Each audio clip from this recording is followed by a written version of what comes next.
নমস্কার প্রিয় দর্শক বন্ধুরা, আমি ঋতু। আজকে আমরা এমন একটি টপিকের বিষয়ে ডিসকাস করব যেটাকে আমরা প্যারালালি নিয়ে যাব, মানে একটা কয়েনের দুটো পেহলু থাকে এরকম ধরনের একটা কোয়েশ্চেন এটা আসে এই ভিডিওর মধ্যে। সেটা হচ্ছে যে মহিলারা কোন সময় সবথেকে বেশি উত্তেজিত থাকে, এবং এর প্যারালালি একটা কোয়েশ্চেন আমরা নেব যেটা হচ্ছে মহিলারা কোন সময় প্রেগনেন্ট হতে পারবে, হাই টাইম কোনটা। এই দুটোরই কিন্তু উত্তর একটাই, তাই আজকে আমরা এই ভিডিওতে এই দুটোরই কোয়েশ্চেন একটা অ্যান্সারে দেব এবং এটাই আলোচ্য বিষয়। নমস্কার প্রিয় দর্শক বন্ধুরা, আমি আপনাদের হোস্ট এন্ড কোচ ঋতু। আজকে আমাদের আলোচ্য বিষয় কোন সময় মহিলারা বেশি উত্তেজিত থাকে এবং কোন সময় মহিলারা প্রেগনেন্ট হওয়ার চান্সেস সব থেকে বেশি রাখে। So let's start the video.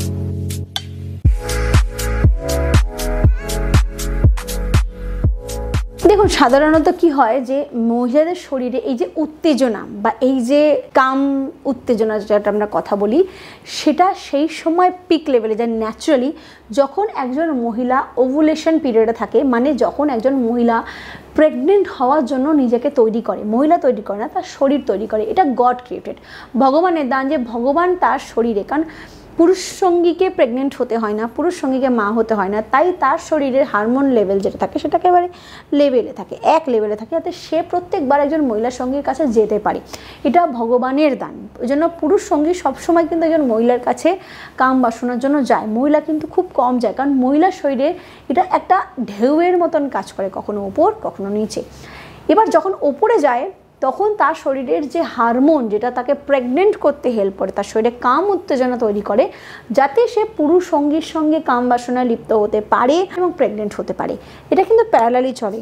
যখন একজন মহিলা প্রেগনেন্ট হওয়ার জন্য নিজেকে তৈরি করে বা তার বডি তৈরি করে, তখন তার শরীরে যে সেক্স হরমোন, মহিলা মেন লিড সেক্স হরমোন যেটা হচ্ছে এস্ট্রোজেন হরমোন, তার লেভেলটা খুব হাই থাকে। আমরা সবাই জানি যে পুরুষ সঙ্গীর শরীরের যে হারমোন সেটা টেস্টোস্টেরন, এবং মহিলা সঙ্গীর যেটা হারমোন সেটা হচ্ছে এস্ট্রোজেন। এস্ট্রোজেন হরমোন কিন্তু সবসময় এক লেভেলে থাকে না। যখন একজন মহিলার সঙ্গী প্রেগনেন্ট হওয়ার জন্য নিজের শরীরকে তৈরি করছে, তখনই তার শরীরে কিন্তু এস্ট্রোজেন হরমোন হাই লেভেলে থাকে। সেই সময় কিন্তু একজন মহিলার সঙ্গীর শরীরে সব থেকে বেশি কাম উত্তেজনা থাকে। এবার আপনি বলবেন যে আমার ফিমেল পার্টনার তো অন্য সময়ও রেডি থাকে। দেখুন, সবার শরীরে হারমোনাল লেভেলটা একরকম থাকে না। অনেক মহিলার সঙ্গী আছেন যাদের সারা মাসে একটা হারমোন যেটা থাকে সেটা একটা লেভেলে থাকে, যেটা অ্যাভারেজ, মানে সে সবসময় চাইলে নিজেকে তৈরি করতে পারে। কিন্তু অনেক মহিলার সঙ্গী আছেন যাদের মধ্যে এক্সাইটিটা একটু বেশি কাজ করে, চিড়চিড়া ভাবটা একটু বেশি কাজ করে, তার মধ্যে ডিপ্রেশন লেভেলটা একটু বেশি কাজ করে, তার লাইফস্টাইল, তার চিন্তাভাবনা, তার সংসার, তার বাচ্চা, এই সব কিছু কিন্তু তার সেক্স হরমোনকে এফেক্ট করে এবং সেটা ডাউনে চলে আসে। কিন্তু প্রত্যেকটা মহিলার সঙ্গীর শরীরে যখন সে ওভুলেশন পিরিয়ডে থাকে তখন কিন্তু সেটা উপরে যায়। This is compulsory two conceive. এটা কিন্তু খুব ইম্পর্ট্যান্ট একটা ব্যাপার।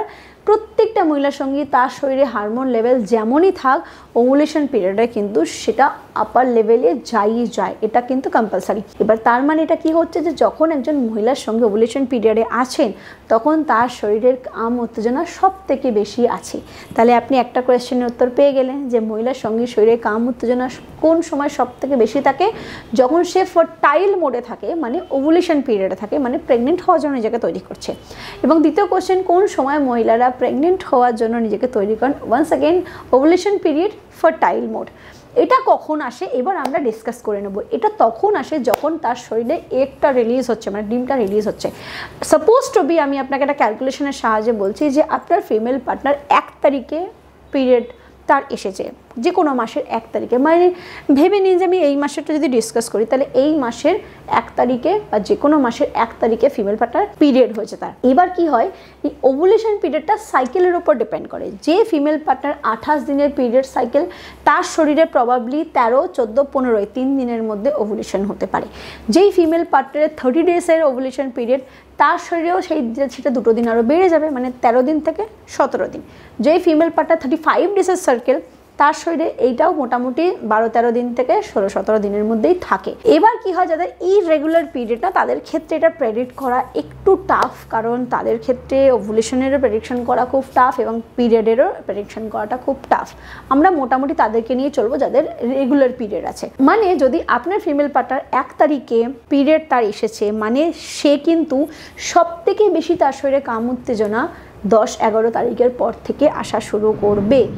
মোটামুটি এটা 20 তারিখ পর্যন্ত থাকবে এবং 20 তারিখের পর থেকে কিন্তু তার শরীরে আবার কাম উত্তেজনাটা নিচের দিকে নামতে শুরু করবে, কারণ এরপর প্রজেস্টেরন হরমোন সেটার গ্রোথ হবে যাতে সে আবার নিজের শরীরটাকে পিরিয়ডের জন্য নিয়ে যেতে পারে। কারণ এই ওভুলেশন পিরিয়ডে প্রেগনেন্ট না হন তাহলে বডি আবার এই যে লাইনিংটা তৈরি করেছিল ইউটেরাসে, এই লাইনিংটা কিন্তু বাইরে ডিসক্লোজ করবে, এটা প্রজেস্টেরন হরমোনের কাজ।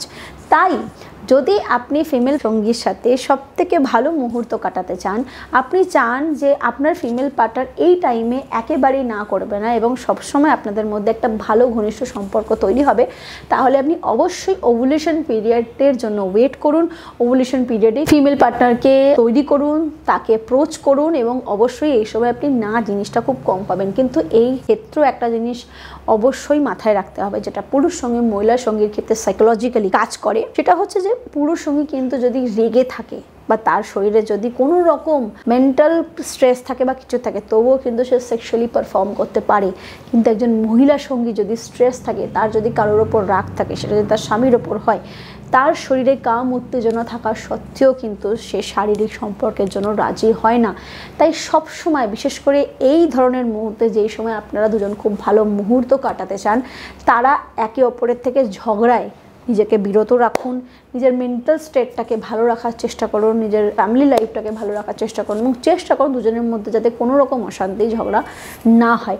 কারণ মহিলা সঙ্গীর ক্ষেত্রে কিন্তু এর ইম্প্যাক্ট সব থেকে বেশি তাদের সেক্সুয়াল লাইফে পড়ে, তাদের মুডের ওপর পড়ে। আপনি তার সঙ্গে যদি এই সময় ভালো ব্যবহার করেন, সে আপনার ভালোবাসা একেবারে গদগদ হয়ে যাবে। এবং এই সময় যদি আপনি আপনার মহিলার সঙ্গীর সাথে খারাপ ব্যবহার করেন, দিনের বেলায় খারাপ আচরণ করে, রাত্রিবেলা যদি আপনি তার পাশে ভালো পারফরমেন্সও যদি আপনি করতে যান, সেই ক্ষেত্রে কিন্তু মহিলার সঙ্গী সেটাকে অ্যাচিভ করতে পারে না এবং সেটাকে এনজয়ও করতে পারে না এবং তার শরীরেও এর অনেক সাইড এফেক্ট দেখা যায়। তারা অর্গাজমটাকেও অ্যাচিভ করতে পারে না, স্যাটিসফ্যাকশন অ্যাচিভ করতে পারে না, তাদের লুব্রিকেশনও পাস হয় না এবং তারা ডিসচার্জও করে না, কারণ তারা মেন্টালি প্রিপেয়ার থাকে না। তাই ফিমেল পার্টনারের মেন্টাল স্টেটটা ভালো রাখা অত্যন্ত জরুরি। তাই সেই ওভুলেশন পিরিয়ড হোক বা না হোক, আপনি যদি আপনার ফিমেল পার্টনারের সাথে ভালো সময় কাটাতে চান, সেই ক্ষেত্রে অবশ্যই ঝগড়া, অশান্তি বা মানসিক চাপের থেকে নিজেদেরকে বিরত রাখুন। ভিডিও যদি পছন্দ হয় অবশ্যই লাইক করবেন, শেয়ার করবেন এবং সাবস্ক্রাইব করতে ভুলবেন না। Thank you.